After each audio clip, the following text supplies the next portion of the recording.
This channel supports the use of ADBLOCK. Esports are amazing. Justin keeps it alive. Turbo wasn't there. Bounces into the corner. Energy still around. Justin is there for the shot. Justin! Justin! This is Rocket League. Here comes the Ice Blast ready for the dunk. In from Universe. It's a disaster. CDEC. They're going to get wiped from the face of the earth. Apart from aggressive, he'll jump out. But the wombo combo. Bjorn is just too good with his control. This is it. Tasteless. SOS is done. Oh my God. Bjorn. Teamless Bjorn is the GSL CODIS champion. And by all accounts, they are some of the biggest events in the entire world right now. And yet, at the very same time, they still struggle to achieve a level of mainstream popularity or recognition that is enjoyed by certain traditional sports like football or tennis or even the Olympics. And there is a reason for this, and that is the fact that esports are paradoxical by nature. And I'm going to demonstrate what I mean by using 4 specific examples from the world of esports. So let's begin. Okay, real quick, before we get started, I know it's not good form to begin a seemingly authoritative video with a disclaimer, but I've been working on this script for about a year and a half now, and much has changed since I started, and I've made several attempts to try and make sure the information I'm relaying here is representative of reality, but I may have missed the mark on several different occasions. The reason for this is twofold. First was my ambition for this video with regards to how I was going to present the visuals and style of the video far exceeded my actual resources, so I kept putting the video off. I decided to stop doing that and just record it anyway because these videos were never really about the, video aspect. They were more about the writing, the thing I'm most proud of. And secondly is the very nature of what I'm going to be talking about in this video is actually coming to bite me in the ass. You'll see this become really obvious in the 4th example when we get there. Anyway, that's enough excuses for me. On with the video. Chapter 0. Yeah, I don't even start at Chapter 1 anymore. Firstly, let's tackle how exactly esports became what can be considered mainstream in the first place. Esports has kind of evolved naturally out of the very fundamental structure of the games themselves, and, much like sports in general, have formed independent communities surrounding the type of game or the type of competition associated with them. And for this video, we're going to take a look at a few examples in order to examine this paradoxical nature of esports themselves. I keep saying this word paradoxical without really explaining what I mean, but it's kind of hard to start without some kind of background, so just stick with me here for a bit, okay? For about as long as gaming has existed, there has always been a competitive element to it. Some of the earliest games invented for the arcade or for the home systems were built around simple, repetitive mechanics, increasing in difficulty as time passes in order to naturally force the game to, quote-unquote, end, and then record the high score achieved. Arcades eventually included the option to record your 3-letter name upon achieving such a score, and as long as the memory wasn't wiped or the power tripped or something, the name would pop up at the end of every single person's experience until someone else beat it. Even if the game wasn't designed for 2 players, the fact that scores were recorded meant that competition was possible. And when players were forced to take turns instead of playing against each other in real time, the system allowed for comparisons of performance in an agreed upon set of parameters. And that's really all that sports are, to be honest. It is an agreed upon set of parameters by all parties involved and then a comparison of performance. The rules in sports aren't some kind of natural law of the universe that we must all abide by. Well, maybe except things like weightlifting or track and field where you're literally pitting the human body against the laws of physics. They are just a set of parameters that someone invented and tweaked over the years to create a fair and accessible playing field that allowed different people to hone and practice the skills involved and ultimately compare their performance with others who have also done the same. By that nature, video games are a natural fit for competitive play. Anyone who picks up a controller and plays the game is immediately agreeing to play by the rules of the game. It's not as if someone needs to create new competitive rules. You just play the game and see who gets the higher score. And that is exactly what some of the earliest esports looked like. The earliest known public esports competition was held at Stanford University in 1972 for a game called Space War! The grand prize? An incredibly stunning year subscription to Rolling Stone magazine. By 1980, Atari, at least I think it was Atari, saw the potential of these competitions to drive up hype for their games and started organizing tournaments, resulting in one of the first large-scale competitions held in 1980 called the Space Invaders Tournament, attracting upwards of 10,000 players. 10,000 players in 1980. Now, take a look at this picture of what that tournament looked like and keep this image in your mind at all times. Here is an era of video games competition that had none of the conveniences or advancements of technology of today. No multiplayer connections, no split screens, no online leaderboards. Instead, we have hundreds of people, each sitting in front of a CRT, playing away to hopefully achieve the highest score and win the tournament. If that isn't a true testament to the competitive nature of video games, I don't know what is. And of course, as video games did advance, certain video game makers honed in on the competitive or multiplayer aspects of their games and developed them further. Even before internet connections were a thing, games started thinking about the possibility of multiple people playing on the same machine and the same game at the same time. Consoles started coming with 2 controllers instead of 1. LAN cables allowed you to connect multiple players together in the same room. There were new types of multiplayer modes available now, with the event of having multiple systems and players on the same game at the same time. Competition was everywhere, and wherever there is competition, a sporting event is born. I mean, come on, they turned cheese rolling into a sport. We'll get back to that thought later. And yet, despite the fact that the gaming industry dipped its toes into the world of sporting events as early as 1980, it wouldn't be until about 20 years later before esports took to the airwaves. And even with the combined efforts of all the technological pushes that have been behind the development of esports, it's nowhere near the size and prestige of something like football or basketball or Formula 1. And there seems to be something that's holding esports back. And in order to fully figure out what exactly that is, we'll take a look at 4 particular video games that have sort of created their own little pocket of a sporting community. Round 1. Fight! There are a couple of ingredients that contribute towards the formation of a sport, and we'll be exploring them as we go along with the aim to identify just exactly what the seemingly missing ingredient is with regards to esports. One of these ingredients is general ubiquity. What this means is that for an activity to become some sort of well-established competition, it must first reach enough people for there to develop a community among which to be competitive. The activity itself can be competitive in nature, but it needs to have that reach to generate 2 things for a successful sporting event: an ever-increasing field of competitors which pushes excellence, and also a supportive base of spectators which drives excitement and spectacle. In a general sense, the further the reach, the bigger the event. There are a couple of aspects of a particular activity that help it extend its reach amongst the general public, mainly time and accessibility.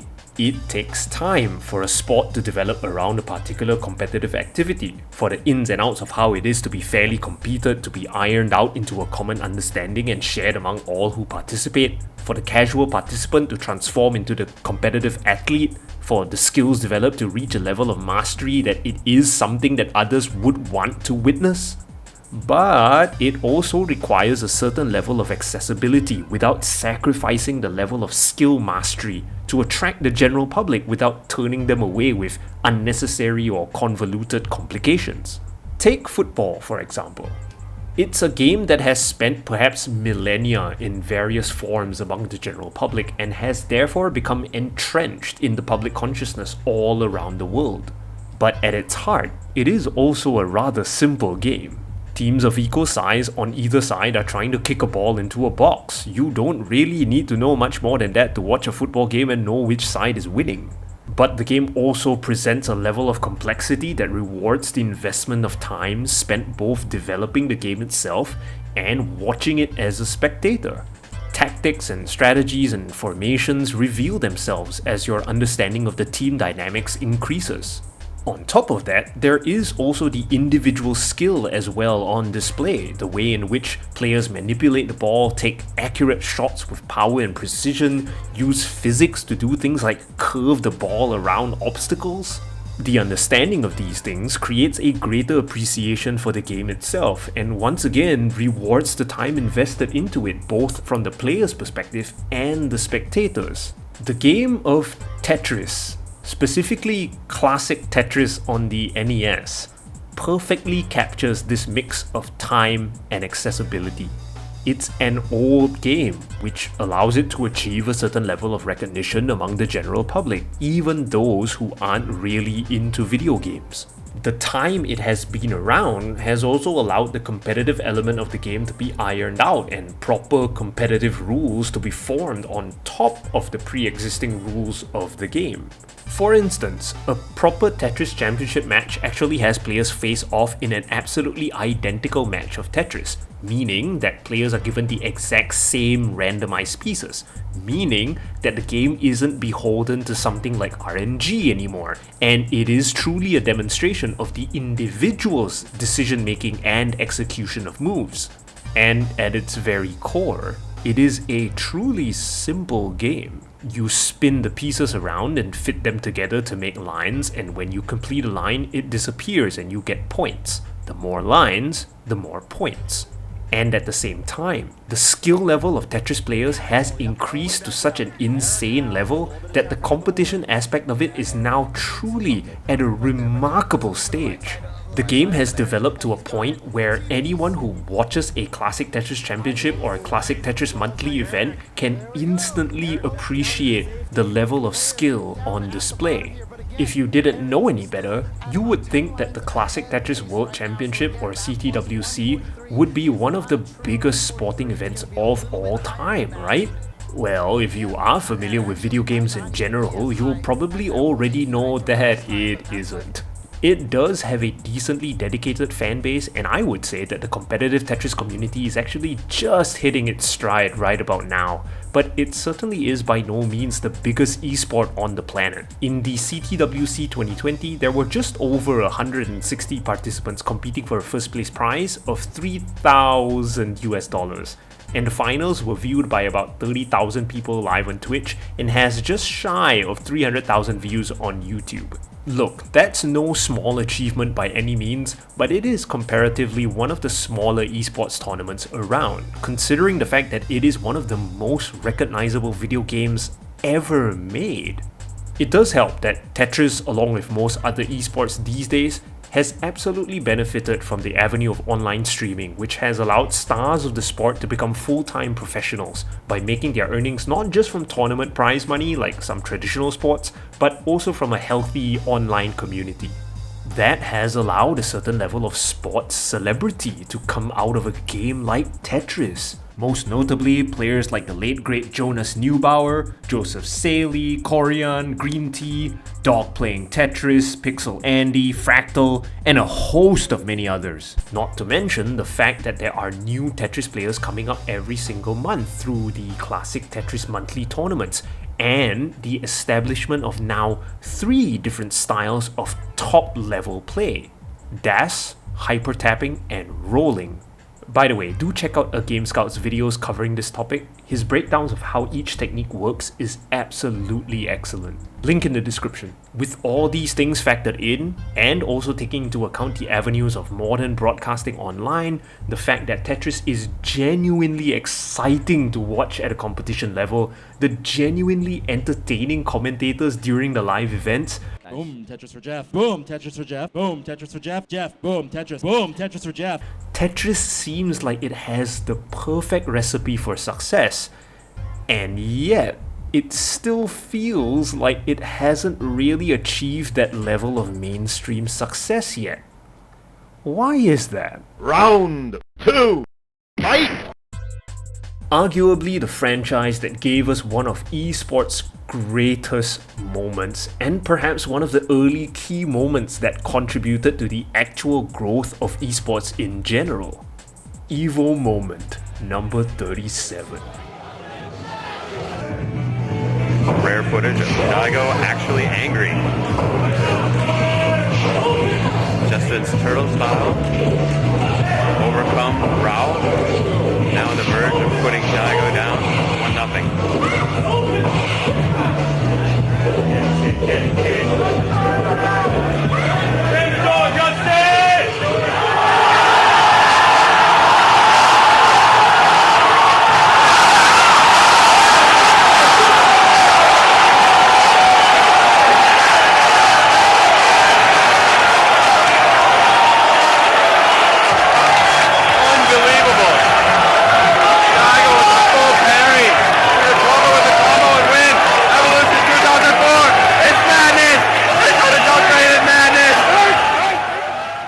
You can't see it, but I have a huge smile on my face when I say that. That moment is not just a part of esports history, but a part of the internet's history as a whole. Evo moment number 37 is responsible for introducing many people to the genuine levels of excitement and frenzy that an esports event can generate from a passionate crowd and a pair of hyper-competitive personalities. And while Street Fighter as a franchise has continued to evolve and is now about to enter its 6th main iteration, the franchise was born on the mean streets of old schoolyard competitions. The game was designed with competitive play right from the get-go, and it is ultimately 1991's Street Fighter II that set the template for what all modern two-player fighting games would be. SF2 was an absolutely genre-defining moment, and is also perhaps one of the most recognizable competitive arcade games ever made. So it too has some of the same ingredients that classic Tetris has. It's been around for more than 30 years now as a franchise. It is relatively easy to understand from an observer's point of view. It has an impeccable level of skill at the professional level right now. It is exciting to watch. It has huge personalities attached to it. It should be another perfect game for a gigantic esport.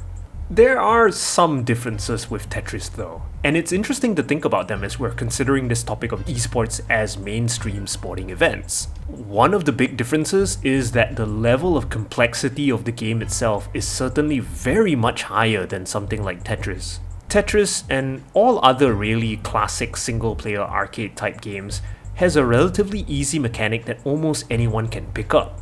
Sure, it is remarkably difficult to reach the level of dexterity and reaction speed as someone like Joseph Saley and Dog playing Tetris, but anyone can pick up the game and immediately start to do reasonably well with it and have a ton of fun. Its gameplay mechanics are easy to learn and easy to gain a level of competency with. Street Fighter, on the other hand, ups the complexity of its mechanics by quite a significant degree. Not everyone can immediately go to an arcade cabinet and dish out a decent competitive match. I would know. I've tried and wasted many a 20 cents at my local arcade attempting to play the damn game, and I don't think I've ever even beaten the AI. I'd mostly resort to using cheese moves like button mashing with E-Honda, everyone knows that, right?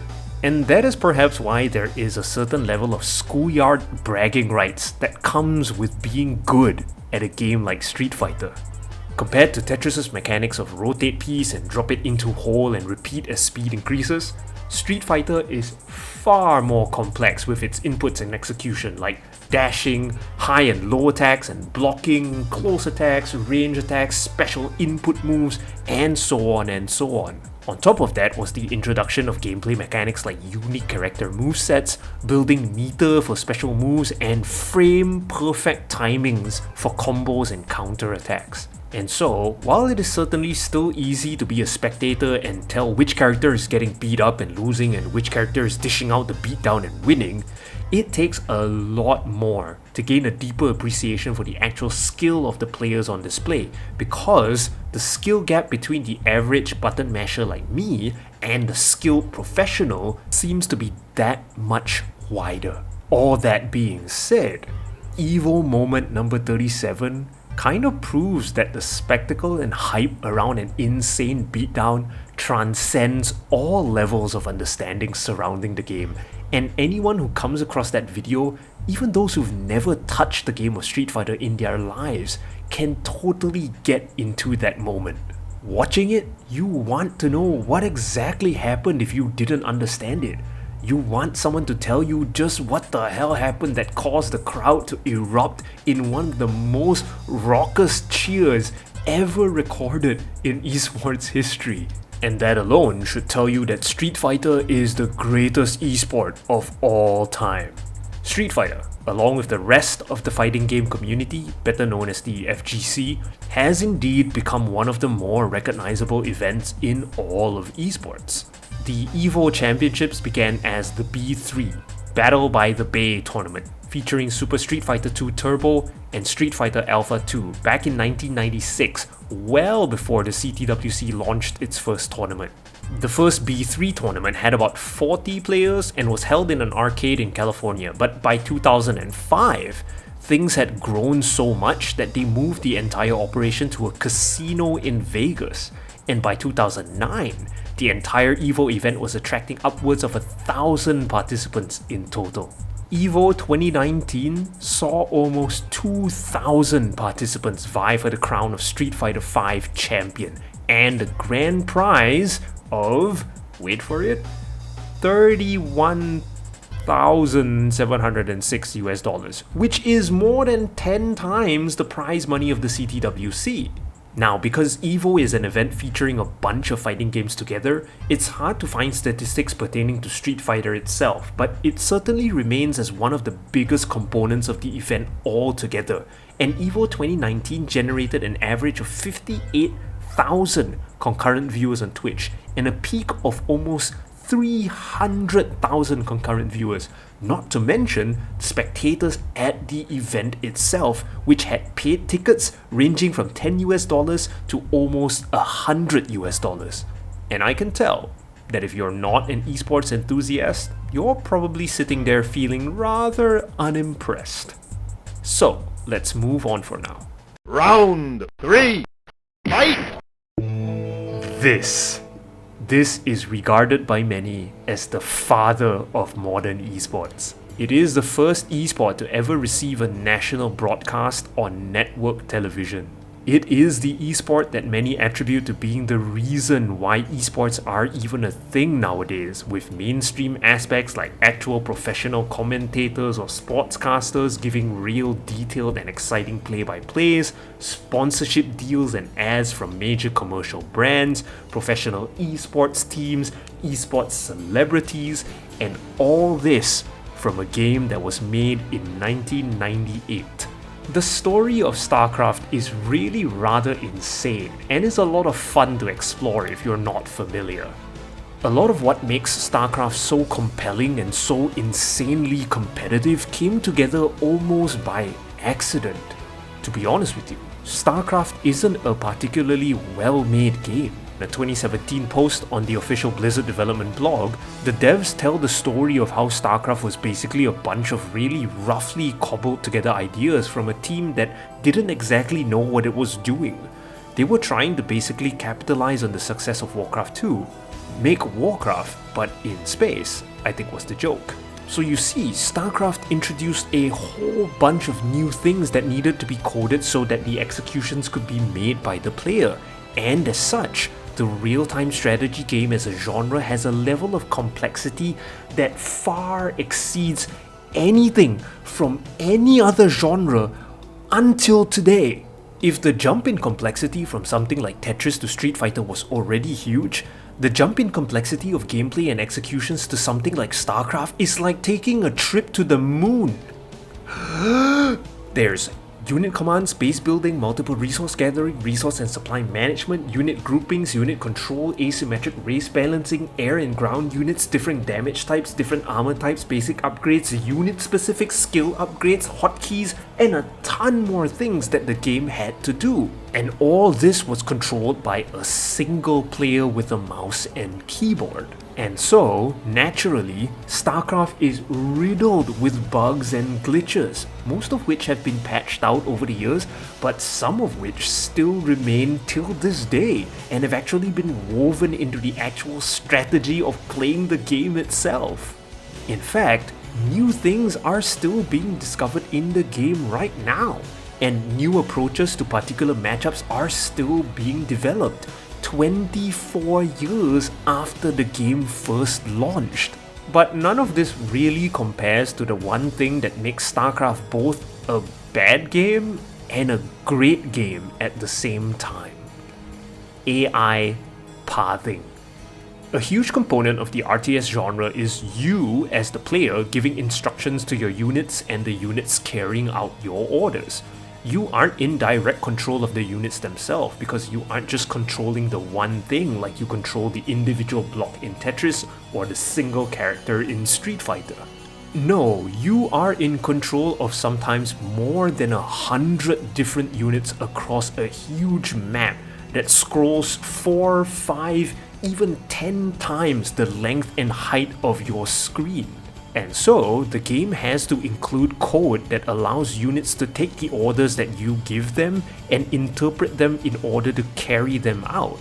This introduces us to an element in RTS games called pathing. Because the map in a game like StarCraft isn't a perfectly flat and open space, and because the game is actually still built on tiles that determine the space and dimensions for things to exist within the game, and also because of the fact that there's always going to be more than one unit moving around the finite space at any given time, the path a unit takes from point A to point B isn't quite as simple as a straight line. No, an AI has to account for all the possible paths that exist to go from point A to point B and decide which is the optimum path for it to take there.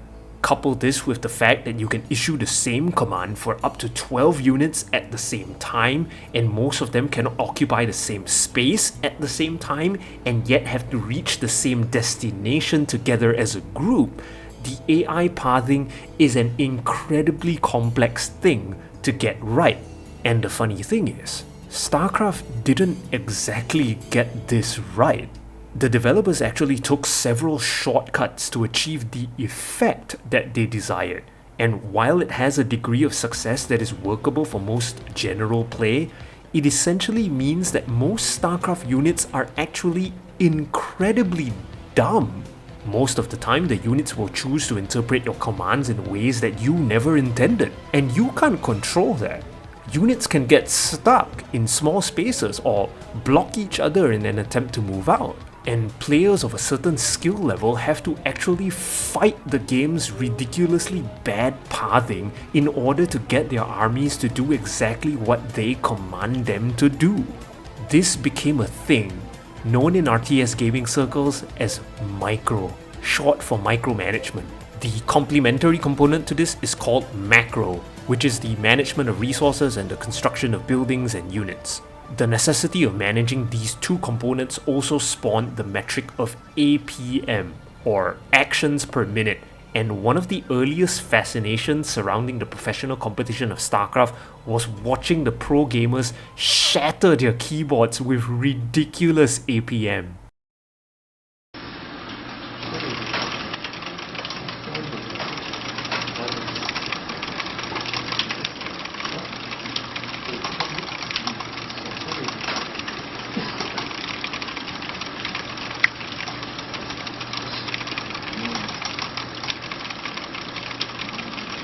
APM은 액션 퍼미니트 약자로 알고 있습니다.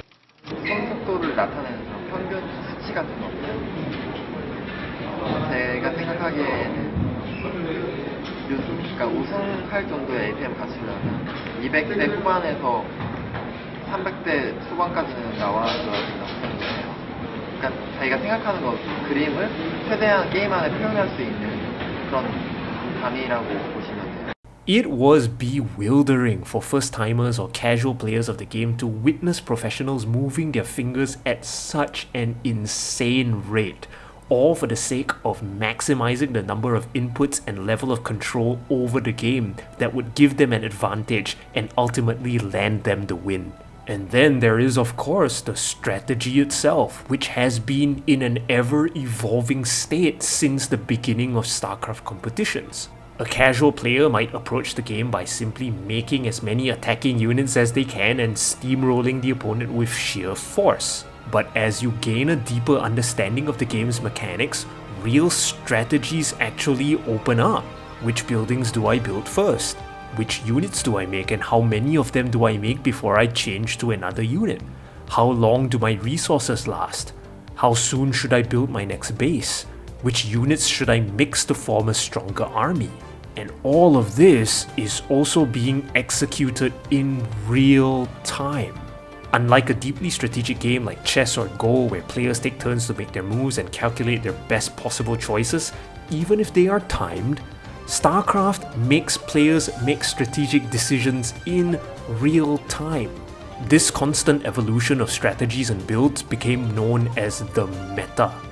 And after 24 years of existence, the meta is as new as ever. New ways of approaching the matches are constantly being discovered, and the games you witness in 2022 don't look anything like the games in 2000. And now as we get further along the timeline of video game history, individual games themselves struggle to have the same level of ubiquity as something like Tetris, Space Invaders, or even Street Fighter. StarCraft is actually a pretty niche genre of gaming, especially in the landscape of today, and it is a game that is certainly not easy to understand for the casual observer. When you watch a game of Tetris having never played it, it's easy enough to understand what's going on. When you watch a fight in Street Fighter, you may not know exactly what the players are doing in terms of their inputs, but you can at least tell that one health bar is going down a lot more than the other. But in StarCraft, unless you are intimately familiar with the strategies and the game details like unit health and build times, you may be watching something happen and have no real clue what the hell is going on.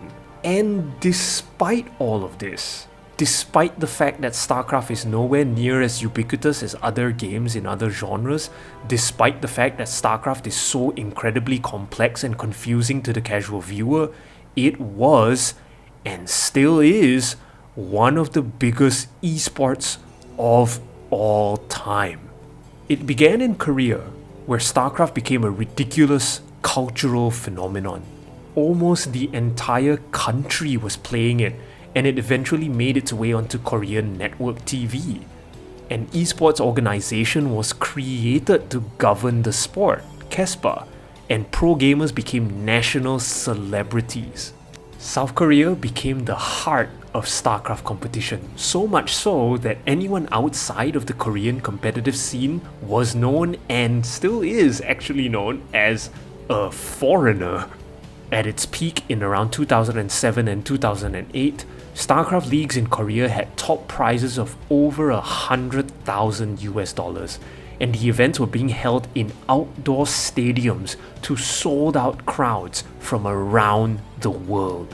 Most of that success has moved on to StarCraft 2, which remains one of the biggest esports to date, but a small and healthy competition in Brood War still exists. StarCraft has immense staying power for such a complicated esport. It must be mentioned that one of the incredible things that StarCraft has is a ridiculously talented sportscasting team. Anyone who knows anything about StarCraft knows that most of the reason why StarCraft became such a watchable sport, despite its complexity, was because of groundbreaking commentators like Tasteless and Artosis, who were the pioneers of English broadcasts of Brood War back when it was only a thing in Korea. That duo really set the standard for esports broadcasting with their knowledge and entertainment value, and gave a real sense of legitimacy to esports as a mainstream sporting event. And yet, you know where this is going. When you think about some of the biggest sporting events in the world today, your mind doesn't think StarCraft, does it? You're still thinking of Wimbledon, the FIFA World Cup and the Olympics and the race at Monaco and so on and so on. But let's just do one more example before we conclude. Round 4. Fight! If ever there was an example of a great and disappointing esports, Overwatch would be it. If you're an Overwatch fan, give me a chance, hear me out. Developed by then somewhat still darling of the gaming industry, Blizzard, and designed to build on the huge amount of groundwork already achieved by a game like Team Fortress 2, and also designed to be a powerhouse in the world of esports from the get-go, Overwatch is both an exciting game to play and an exciting game to watch at a professional level. Overwatch achieved phenomenal growth in a relatively short period of time. It was released in the middle of 2016, and it took only a couple of months later for it to culminate in its own grand event at Blizzard's very own stage, BlizzCon 2016, better known as BlizzCon X. In September 2016, a total of 50 national teams from 16 different countries around the world entered to qualify for a spot in the Overwatch World Cup. It drew in an average viewership online of over 245,000 people across all international platforms and a peak viewership of more than 600,000 viewers at one time. The prize pool for that event was a whopping $288,000 US, bigger than any of the games that we've discussed so far. And all this from a game that, at the time, was out for only a couple of months. At that very same BlizzCon, Blizzard announced the launching of its own championship league for Overwatch, demonstrating the immense effort the company was putting behind pushing Overwatch to become one of, if not the greatest esports of all time. And it worked. The Overwatch League saw an absolute explosion of popularity year upon year, and the latest season playoffs of the Overwatch League Season 4 in 2021 saw the top team take home $1.5 million US and a total prize pool of $4.25 million. And by all the numbers, including the spike in viewership numbers in 2021 during the pandemic, Overwatch doesn't look like it's about to slow down. Well, except for one thing. You see, despite the fact that Overwatch is clearly one of the most popular esports right this very moment, everyone sort of knew that the entire sport of Overwatch had an expiration date built in. At least the original concept of Overwatch as a competitive sport would end at a not too distant point in the future. And this is because everyone knew that it was only a matter of time before Blizzard would set to work making Overwatch 2. I'd like to just pause the video here to say that this is the bit of the video that I mentioned earlier that is probably out of date by now. I wrote this during the late stage of development for Overwatch 2 before it was released. I am going to leave this bit in the video though, because I think some of the points are still valid. But I think the current state of Overwatch 2 and the temperature of the player base right now speaks more to any point that I could ever make. I think Overwatch 2 is fascinating because it really does represent what happens when a company tries to develop both a product and an esport at exactly the same time. What with the criticism surrounding it, calling it overpriced DLC and not a true sequel. I mean, it's far too similar of a game to warrant it being called a true successor and for the full price tag that people are paying. And yet, it can't be too different because that would ruin the continuity of the Overwatch League and the competitive side of things. It's fascinating. But anyway, I'll let the rest of the original script play out. But this isn't necessarily a problem, especially if the transition to Overwatch 2 is quite organic and natural. But just like the major differences in StarCraft 1 and StarCraft 2, the Overwatch League is now facing a problem if it is to consolidate both games into a single league and treat the move from Overwatch 1 to Overwatch 2 as if nothing has really changed. But something has to change, and something has to change big. Not because the game isn't good and needs fixing, but simply because Overwatch 2 needs to be a big enough move away from Overwatch 1 if it is to justify itself as a new game that will entice fans to buy it and play it. Why buy Overwatch 2 if it's going to be pretty much the same like Overwatch 1? This leaves us with a problem. The health of the Overwatch League is directly tied to the updates of Overwatch 1 and then the release of Overwatch 2, but they can't be the same game. They have to be fundamentally different, or people could just, keep playing Overwatch 1 and not bother with the sequel. So Overwatch 2 has almost completely overhauled the way the game plays, especially when it came to changing the 6v6 system to a 5v5. A unique problem arose in the Overwatch League regarding its latest season, and that is the fact that the league had announced it would shift to an early build of Overwatch 2 for Season 5, and then Blizzard had to delay the game for whatever reasons to 2023 for now, which left the league in a bind. Pros are caught between the ladders of Overwatch 1 with 6v6 and the potential of having to practice a whole different game for tournaments with 5v5. And fans watching the pros play Overwatch 2 would be stuck not being able to play it at home, which is, if you've been following my definition of sports, not how sports should work. What might happen to Overwatch eventually is what did in fact happen to StarCraft when StarCraft 2 launched. Some of the pros made their way over and had moderate levels of success, but the game was so fundamentally different that several of them in fact returned to Brood War, and a whole new tournament was created around that. The pros and fans of StarCraft were forced to split between the two games, and so it might also be for the future of Overwatch. As some teams continue to dedicate themselves to the now stagnant game of Overwatch 1, they might very well find themselves more willing to compete in an Overwatch 1 tournament instead of Overwatch 2 even when it comes out. And the fans will also be split, because they'll be watching some teams play Overwatch 1 and some teams play Overwatch 2. And every iteration of Overwatch that continues to come out beyond that will continue to have this effect. And with that, we arrive at the already obvious paradox. The paradox that gives us this lingering feeling that esports will never really receive the treatment that traditional sports has enjoyed. You simply can't make a sport out of a product.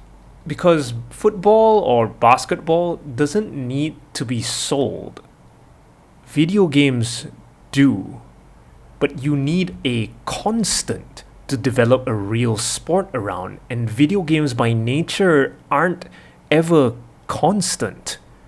You can make a decent competition out of a video game, but you'll never truly create a long-lasting sport of any grand scale. The video game industry needs to keep churning out new iterations of its games, leaving the old ones behind because it needs to generate profit. Football is an idea, a concept, a series of rules. There isn't a necessity to make football 2. This is the fundamental problem.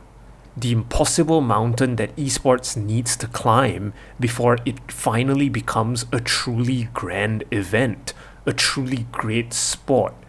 It must transcend itself as a product, and that is a huge ask indeed in a landscape of video games where new iterations are not only released on a constant basis, but expected to be released regularly to appease fans and shareholders.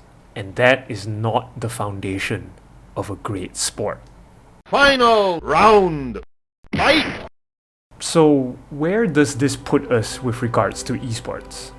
Again, I'd like to reiterate that I'm in no way trying to put down the magnificent spectacle of esports, nor am I trying to play down the genuinely athletic prowess and dedication that these professional gamers possess. What I am trying to say is that the nagging feeling That nagging feeling you still have right now that esports will never really be treated like quote-unquote real sports isn't ever going to go away, even if it is untrue. And that's just because that's how video games are and how they will be for a very, very long time. But we'll always have the moments that make it all seem so magnificent, so glorious. We'll always have our evil moment number 37s, our $6 million slams, our GGs, our this is Rocket Leagues. And call it a sport or not, I am here for it.